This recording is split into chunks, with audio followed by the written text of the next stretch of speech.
Hello दोस्तों, मैं लेकर आ गया हूँ लीजेंड शॉर्ट डोमेन का नेक्स्ट एपिसोड। तो फिर चलो अब बिना देरी करते हुए इससे करते हैं स्टार्ट। लीजेंड शॉर्ट डोमेन के लास्ट एपिसोड में हमने देखा था कि लू यांग और बाकी सभी लोग वॉइड रिवर के किनारे आ गए थे, लेकिन तभी यान युआन ने उन सभी को वॉइड रिवर में गिरा दिया था, साथ ही युनचेन को भी बंदी बना लिया था। लीजेंड शॉर्ट डोमेन के एपिसोड 191 में हम देखते हैं लोंग वांग लू यांग को आवाज देता है। वह कहता है कि भाई लू यांग जल्दी उठो। तभी लू यांग धीरे धीरे होश में आता है और अब वह अपने चारों तरफ देखते हुए कहता है कि हम कहाँ हैं। पर लोंग वांग कहता है कि हम वॉइड रिवर के निचली परत में हैं। उस कमीने गोंग तियान युआन ने हमारे साथ धोखा किया है। तभी लू यांग पूछता है कि लेकिन सु यान कहाँ हैं। इस पर गोंग युआन कहता है कि जब मेरी आँख खुली थी बस तुम ही यहाँ थे। तभी इन लोगों को यहाँ पर किसी के लड़ने का एहसास होता है। यह सुनते ही यह लोग तुरंत ही उसी ओर निकल जाते हैं। इधर बाहर सु यान काफी सारे डीमन बीस्ट से फाइट कर रही होती है, जहाँ उन बीस्ट की संख्या काफी ज्यादा होती है और वह सुयान से भी ज्यादा पावरफुल होते हैं। वह बीस्ट एक साथ मिलकर सुयान पर हमला कर देते हैं। यह देखकर लू यांग आगे बढ़ने लगता है, लेकिन तभी लोंग वांग कहता है कि तुम रुको, मैं इन्हें देखता हूँ। और अब वह वहाँ पर आकर वहाँ मौजूद पावर को एब्जॉर्ब करके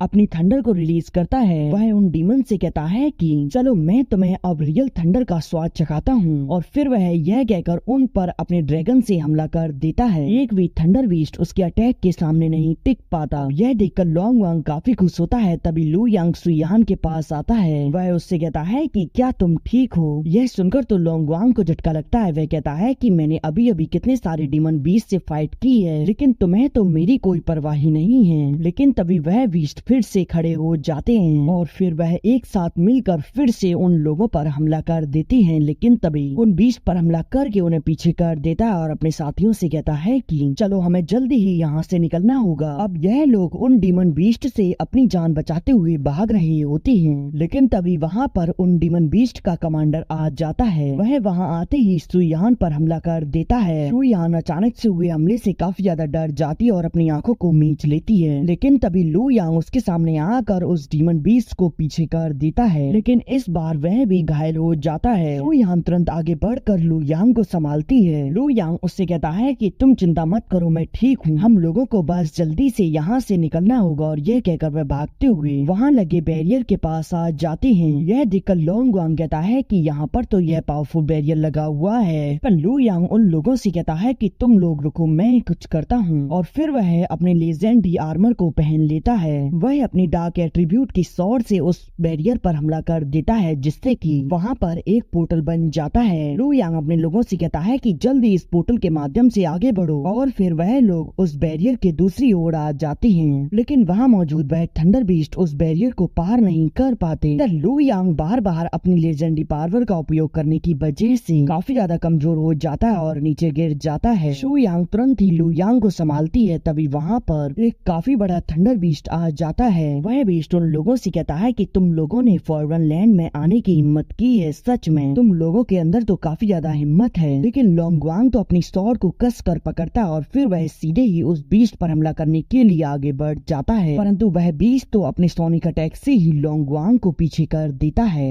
वह बीस्ट उन सभी लोगों से कहता है कि तुम लोग इससे दूर हट जाओ। यह सुनकर सु यान कहती है कि तुम लू यांग को छूने के बारे में सोचना भी मत। पर वह थंडर बीस्ट कहता है कि मेरी बात मान लो, वरना मुझे तुम लोगों पर अपनी पावर का उपयोग करना पड़ेगा। यह सुनकर सु यान लू यांग को वहीं पर लेटा देती है और अब वह आगे बढ़कर उस बीस्ट से कहती है कि मैं कुछ नहीं जानती, बस मुझे इतना पता है कि मुझे इसे बचाने के लिए अपनी जान भी देनी पड़े तो मैं पीछे नहीं हटूंगी। यह सुनकर वह बीस्ट उन लोगों पर हमला कर देता है, जिसे सुयान रोकने की कोशिश करती है, परंतु वह उस अटैक के सामने नहीं टिक पाती। वह बीस्ट सुयान की हिम्मत को देखकर कहता है कि सच में तुम लोग काफी ज्यादा दिलचस्प हो, लेकिन शायद तुम्हें उसके फ्यूचर और पास्ट के बारे में कुछ भी नहीं पता। व्यक्ति को एक महत्वपूर्ण काम के लिए चुना गया है तो फिर तुम उससे दूर हट जाओ, मुझे उससे बात करनी है, लेकिन उससे पहले मुझे उसे हील करना होगा क्योंकि वह काफी बुरे तरीके से घायल है। और अब वह लू यांग के अंदर एक हीलिंग इंग्रेडिएंट डाल देता है, जिससे कि उसकी बॉडी हील होने लगती है। वह लू यांग को लेकर वहाँ से जाने लगता है। वह उससे पहले उन दोनों को एक एक फ्रूट देते हुए कहता है कि तुम दोनों अपने घाव को ठीक करो और जितना हो सके इसकी सहायता से अपनी पावर को बढ़ा लो, साथ ही तुम इसकी चिंता मत करना, यह कुछ समय में तुम्हारे पास वापस आ जाएगा। यह सुनकर ये दोनों उस फ्रूट को ले लेते हैं, लेकिन तभी लोंग वांग कहता है कि सिस्टर लू वह भी ब्रदर लू को तो खाएगा तो नहीं। पर सु यान कहती कहती है कि तुमने नहीं सुना कि उसने क्या कहा। शायद वह लू यांग के बारे में कुछ ऐसा जानता है जिसके बारे में मुझे भी नहीं पता, और वैसे भी लू यांग ने मुझे बताया है कि मेरी मेमोरी को इरेज कर दिया गया था, तो फिर इसका अनुमान लगा पाना भी असंभव है। इस पर लॉन्ग वांग कहता है कि तो फिर ठीक है, चलो पहले हम अपने आप को हील करें और अपनी पावर को बढ़ाएं। इधर हम उस बीस्ट को देखते हैं जो कि लू यांग को अपने घोंसले में ला कर लिटा दिया होता है। थोड़ी ही देर में लू यांग को होश आ जाता है। वह आसपास देखते हुए कहता है कि मैं कहाँ हूँ। वह थंडर बीस्ट कहता है कि आखिरकार यंग मास्टर आप जाग गए। पर लू यांग कहता है कि तुम कौन हो और तुम यह क्या कह रहे हो। वह थंडर बीस्ट कहता है कि आप तो 3 एम्पर के उत्तराधिकारी हैं, तो फिर आप मेरे यंग मास्टर हुए ना। लू यांग कहता है कि लेकिन मैं तो 3 एम्पर से सिर्फ एक ही बार मिला हूँ, और वैसे भी मैंने कभी भी 3 एम्पर की लेगेसी को एक्सेप्ट नहीं किया। पर वह थंडर ड्रैगन कहता है कि शायद यंग मास्टर आपको इसके बारे में नहीं पता, लेकिन आपके पास जो चार्ज एनर्जी मौजूद है यह सबसे बड़ा एविडेंस है कि आप 3 एम्पर के उत्तराधिकारी हो। और तो और मुझे पता है कि आप यहाँ क्यों आए हो। आप जरूर ही अर्थ एम्पर के उस हेवनली पेन को लेने के लिए यहाँ आए हो। इस पर लू यांग कहता है कि लेकिन तुम्हें इस सब के बारे में कैसे पता। इस पर वह थंडर ड्रैगन कहता है कि यंग मास्टर मैं अर्थ एम्पर का होली बीस्ट हूँ। जब यह मुंह परिवार बना था तब एम्पर ने मुझे अपना हेवनली पेन सौंप दिया था। मैंने एम्पर की सहायता से ही अपनी पावर को बढ़ाया है, यहाँ तक कि मैं एम्पर के लिए अब अपनी जान भी दे सकता हूँ। मैं उस हेवनली पेन को प्रोटेक्ट करते हुए यहाँ फंस गया। मैं यहाँ काफी समय से कैद हूँ। लू यांग कहता है कि शीनर आपका धन्यवाद, आपने मेरी इतनी मदद की है। मैं वैसे भी आउटर वर्ल्ड में मुंह परिवार के साथ फाइट करने की तैयारी कर रहा हूँ, लेकिन उससे पहले मुझे अपनी पत्नी शुयान की याददाश्त को भी वापस लाना है, और इसीलिए मैं यहाँ पर आया हूँ। इस पर वह थंडर बीस्ट कहता है कि क्या आपके साथ वह महिला आपकी पत्नी है। इस पर लू यांग कहता है कि हाँ। यह सुनकर थंडर बीस्ट कहता है कि यंग मास्टर मुझे माफ कर दीजिए, मुझे इसके बारे में पता नहीं था। लेकिन तभी थंडर बीस्ट को एक अजीब सा एहसास होता है। वह कहता है कि लगता है कोई व्यक्ति वहाँ पर आ चुका है। इसी के साथ यह एपिसोड यहीं एंड हो जाता है।